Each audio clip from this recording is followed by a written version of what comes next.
Steel City collapseth. First time I met Julien Mercier, he told me the Ambassador Bridge was going to fail and I called him a pessimist. Then I did the math myself and realized he was right. My name is Marcus Webb. I'm 28 years old, African American, and I've spent the last 5 years as an infrastructure engineer for the City of Pittsburgh. I came up through the system. My father worked construction. My mother was an architect, and I grew up understanding that cities are built by people who care about keeping them standing. Pittsburgh's my home. The bridges, the steel mills, the neighborhoods built on hillsides that shouldn't support buildings, these are the arteries of the city I love. The Ambassador Bridge, though, that's something different. It's iconic. Built in 1926, connects Pittsburgh's North Shore to the South Shore, carries approximately 40,000 vehicles every single day. Every commuter, every delivery truck, every emergency vehicle that needs to cross the Allegheny River uses that bridge. It's not just infrastructure, it's the spine of the city. And according to the structural report I'd been analyzing for 3 days straight, it was developing stress fractures that suggested imminent failure. I was in my office at the city planning department when the call came. My director, Patricia, asking me to meet with a visiting structural consultant from France. She'd been brought in by the state. Apparently they'd gotten wind that there were some concerns about several of Pittsburgh's historic bridges, and they wanted an independent evaluation. I wasn't thrilled. American infrastructure engineers know American infrastructure. Bringing in someone from Paris to tell us our bridges were failing felt insulting. I was wrong. Julien Mercier was maybe 30. Sharp-featured in that way French people seem to manage without trying. With dark eyes that analyzed everything like he was reading the structural integrity of your personality. He wore a perfectly tailored charcoal suit despite the Pittsburgh summer heat, and he walked into my office like he owned it. "You are Marcus Webb," he said. Not a question. Accent thick enough that I had to focus to understand him clearly. "I have reviewed your preliminary structural analysis. Your calculations on the Ambassador Bridge's load-bearing capacity are correct. Perhaps too correct. I stood up, extended my hand. "That's not really a thing, Mr. Mercier." "Julien." He shook my hand firmly. "And yes, too correct. You have identified a problem. You have not identified the timeline." "Timeline for what?" "For collapse." He said it matter-of-factly, like discussing whether it would rain. "Your stress fractures, they are progressing faster than your analysis suggests. I have reviewed the original 1926 specifications, cross-referenced with your current inspection data, and calculated the degradation rate. The bridge has perhaps 6 months before catastrophic failure becomes inevitable." I sat back down, felt the room tilt slightly. "That's not possible," I said. "We've done inspections. Regular maintenance cycles. The bridge isn't failing at that rate. The inspections are incomplete. They check the visible damage but miss the subsurface corrosion." Julien pulled out a tablet, started showing me images, thermal scans, metallurgical analysis, structural degradation patterns that made my stomach drop. "Look here." The steel was treated with a rust preventative that was standard in 1926 but is now known to create microfractures under load. Invisible to standard inspection. Catastrophic if you don't know what you're looking for. You're saying, I am saying that if we do not address this bridge immediately, it will fail. Possibly suddenly. Possibly with vehicles on it when it does. 40,000 vehicles a day. Multiple shift changes at the hospitals, rush hour traffic, the delivery trucks that kept the city fed. The math was simple and terrible. "Why are you telling me this?" I asked. "Why not go to Patricia? To the state engineers?" "Because I read your analysis first," Julien said. "And because you are the one who will have to do something about it. The state will delay. The city will debate funding. The lawyers will argue about liability. But you understand what 40,000 people a day means. You understand that your city is built by people who depend on this bridge to get home to their families." He was right, which made me angrier. If this is true, we have maybe 6 months to design a retrofit.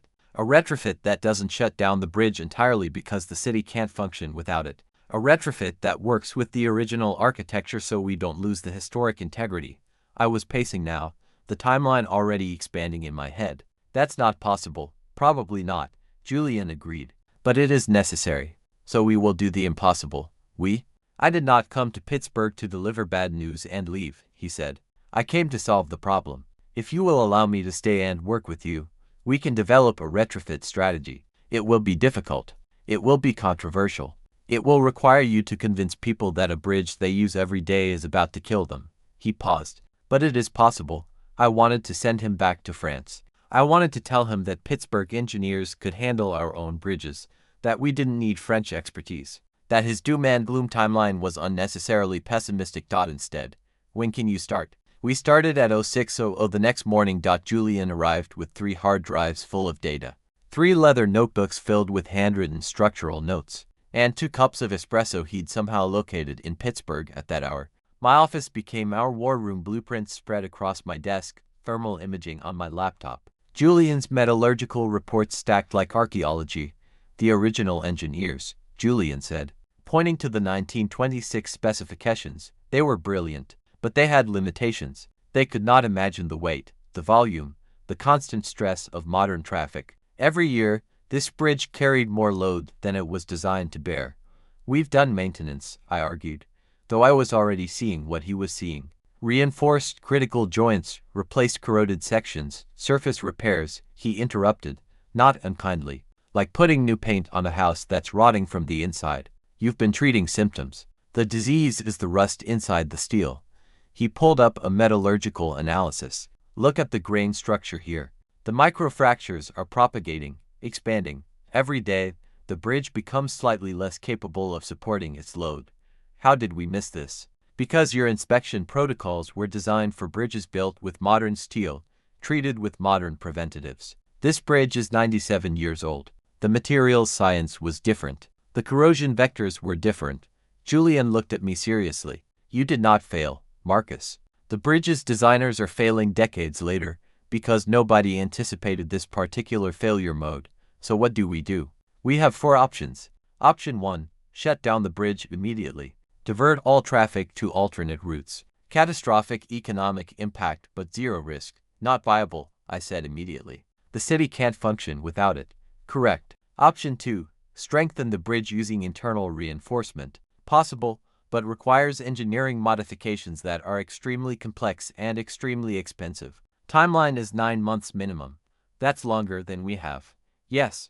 Julien set down his tablet. Option 3, restrict the bridge to essential vehicles only. Police, fire, medical, necessary commercial traffic. Reduces the load dramatically. Buys us time to implement a retrofit while keeping critical services operational. That's only viable for a few months before the city revolts. Which brings us to option 4. He pulled up a new schematic. Hybrid retrofit. We install external support structures, steel reinforcement cables anchored to the pylons, similar to modern suspension bridge technology. It looks different from the original, but it preserves the core structure, and it can be installed with the bridge in limited operation. I studied the design. It was brilliant, honestly. Unconventional, but brilliant. This would work, I said slowly, but the city council will never approve it. It changes the aesthetic of an iconic bridge. The Historic Preservation Board will fight it, and the cost will be less than rebuilding the bridge from scratch. Julien stood up, walked to the window overlooking the Allegheny River where the bridge spanned like a statement of faith in engineering. I have seen cities refuse to acknowledge infrastructure failure because it was inconvenient. I have seen bridges collapse because politicians decided denial was cheaper than repair. I have also seen cities that chose to act, that found the courage to make difficult decisions. And those cities survived. You're asking me to be the person who tells Pittsburgh that their beloved bridge is dying. Yes, that's not going to go well. No, Julien agreed. It will not, but it is necessary. We presented the findings to Patricia and the city council 72 hours later. The reaction was exactly as bad as I'd predicted. This is alarmist, Councilwoman Harris said. We've maintained that bridge for decades, and it's failing anyway, I replied calmly. The maintenance has been surface level because we didn't understand the underlying corrosion pattern. Julien's metallurgical analysis proves some foreign engineers' analysis. Councilman Roberts interrupted. No disrespect, sir, but this is an American bridge. American engineers should be making the determinations about American infrastructure. Julien, to his credit, didn't get angry. I appreciate the sentiment, he said in his careful French accent. But corrosion does not respect nationality. Steel fails the same way everywhere, and the failure mode one have identified is accelerating. You have perhaps 180 days before the safety margin becomes unacceptable. The council wanted more time. More studies. Second opinions from American engineers who would take 6 months to do the analysis Julien had already completed. Meanwhile, 40,000 vehicles a day kept crossing a bridge that was deteriorating at a rate I now understood all too well. Patricia pulled me aside after the meeting. That Frenchman is going to cause panic, she said. If this gets out, if the news picks up that the Ambassador Bridge might collapse, the city goes into crisis mode. The city should go into crisis mode, I said, because the bridge is failing. That's not how politics works. Marcus, then maybe politics needs to change. I called a press conference the next morning. It was the dumbest thing I could have done, and also the only thing that made sense. I walked into the auditorium with Julien beside me, pulled up the metallurgical data, the stress fractures, the degradation models, and I told Pittsburgh the truth. Your bridge is dying, and you need to decide how you want to save it.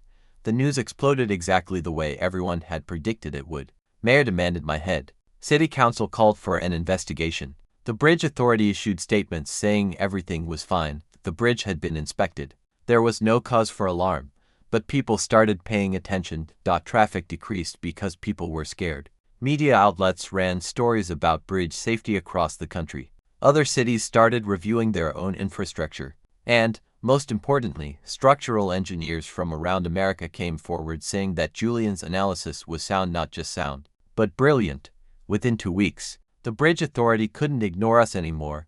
You've made enemies, Patricia told me, not unkindly. People whose budgets depend on not having to acknowledge infrastructure failure. You've made it very difficult for the city to deny the problem. Good, I said. You realize your career in Pittsburgh might be over. If it is, then I did my job, I replied. Sometimes the job is to be the person who says the thing nobody wants to hear. 2 weeks after the press conference, Julien found me at the bridge late at night. I'd been standing there for an hour, looking at the structure, understanding exactly where the microfractures were running through the steel. You're angry, he said, standing beside me. I'm furious, I admitted, that I missed this, that the city was willing to ignore it, that you had to be the one to force the issue. You did not miss it. You identified it. I simply provided the framework for understanding it. He was quiet for a moment. In France, I have done this before. I have been the person who brings bad news. It is not a pleasant role, but it is necessary. Does it get easier? Being the person nobody wants to listen to? No, he said, but you learn to live with it. You find the people who understand why it matters. You work with them. And sometimes, if you're lucky, the city listens before the bridge falls. I turned to look at him. Are we going to be the people who save this bridge? Yes, Julien said, but it will require you to be very stubborn and very committed. It will require you to face down people in power. It will require you to believe that the bridge is worth saving even when everyone else wants you to stop making noise. I can do that, I know. He smiled. That is why I am still here. The retrofit took exactly 4 months. It was the hardest 4 months of my life. We'd restrict traffic to essential vehicles during the day, then work at night to install the steel support cables. I'd spend my days fighting with the city council, the mayor, the budget committee. I'd spend my nights welding, directing crews, feeling the bridge shake slightly as we reinforced it. Julien was there for every minute of it, calculating loads, reviewing welds, adjusting the retrofit design in real time as we discovered new degradation patterns. He lived in a hotel downtown instead of going back to France. He learned Pittsburgh. He learned the people who worked the bridge, learned their names, learned what they'd be doing at home if they weren't here helping save this bridge. And somewhere between the 3rd week and the 4th week, he stopped being the French engineer who brought bad news and became the person I couldn't imagine not having beside me. It happened on a Tuesday night, around 02:00 hours. We were checking a newly welded joint, and the light from the Allegheny River was hitting his face just right. He was concentrating, checking measurements, his hands steady and precise. I realized I was staring at him. What? He asked, noticing. Nothing. I turned back to the blueprint. Just thank you for staying. Thank you for listening, he replied. For being willing to make enemies for what you believe in. I couldn't have done this without you. No, he agreed. You could not, but you could have shut me down. You could have dismissed me as a pessimistic Frenchman. Instead, you did the math and you believed it. That takes character. Stop flattering me. I am not flattering. I am observing. He stepped closer, and the bridge suddenly felt very small. In all my years doing this work, I have never met someone who cares as much as you do, who is willing to be so fiercely, stubbornly committed to keeping people safe, People matter, I said simply. Yes, they do. He kissed me there on the bridge, under the lights, with the Allegheny River flowing beneath us. It tasted like exhaustion and determination and the specific flavor of something impossible becoming possible. The retrofit was completed on day 121. The city council held a press conference, celebrated the engineering achievement, thanked the team. They didn't mention how close we'd come to catastrophic failure. They didn't acknowledge that panic was the only reason they'd acted. But the bridge stood, and 40,000 people a day could use it safely. Julien stayed through the ribbon-cutting ceremony. Then, sitting in my apartment overlooking the city, he told me he'd gotten a job offer in New York. I have to go back to work, he said. The State Bridge Authority wants to expand the retrofit program to other historic bridges. They want me to lead the project. My stomach dropped. How long? I asked. 6 months in New York, then possibly other cities. He paused. You could come with me. You're an excellent engineer. Better than excellent, you're brilliant. You could work on bridge retrofit projects across the country. I'm from Pittsburgh, I said. This is my home, I know. He looked out at the city, the bridges, the rivers, the neighborhoods built on Pittsburgh's faith that someone would keep it standing. I also know that you are meant to do this work everywhere, not just here. So what are you saying? I am saying that I want you to come with me. Julien turned to face me, not as my employee, as my partner, in work and in life. We are good together, Marcus. We make impossible things possible. I kissed him instead of answering, and we spent the night not talking about the future, just existing in the present. Two engineers who understood that sometimes you had to take risks to save what mattered. For months later, I transferred to the State Bridge Authority. Julien was leading retrofit projects on 17 historic bridges across the Northeast. We were living in New York, commuting home to Pittsburgh on weekends when we could. It wasn't the life I'd planned, but it was the life that needed living. The Ambassador Bridge still carries 40,000 vehicles a day, but now it carries them safely, supported by cables that weren't there before, strengthened by engineers who refused to accept that failure was inevitable. Julien and I were at the bridge for the 1-year structural integrity check. The scans showed 0 new fractures, 0 degradation progression. The retrofit had worked exactly as designed. You should be proud, Julien said, standing where we'd first kissed. You saved this bridge. We saved it, I corrected. And we'll save 17 more.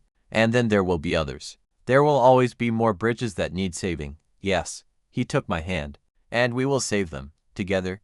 The sun was setting over Pittsburgh, turning the river gold, illuminating the bridges like they were made of light instead of steel. Julien was looking at the bridge, seeing the structure beneath the beauty. I was looking at him, seeing the man who'd come to tell us the truth, who'd stayed to help us fix it.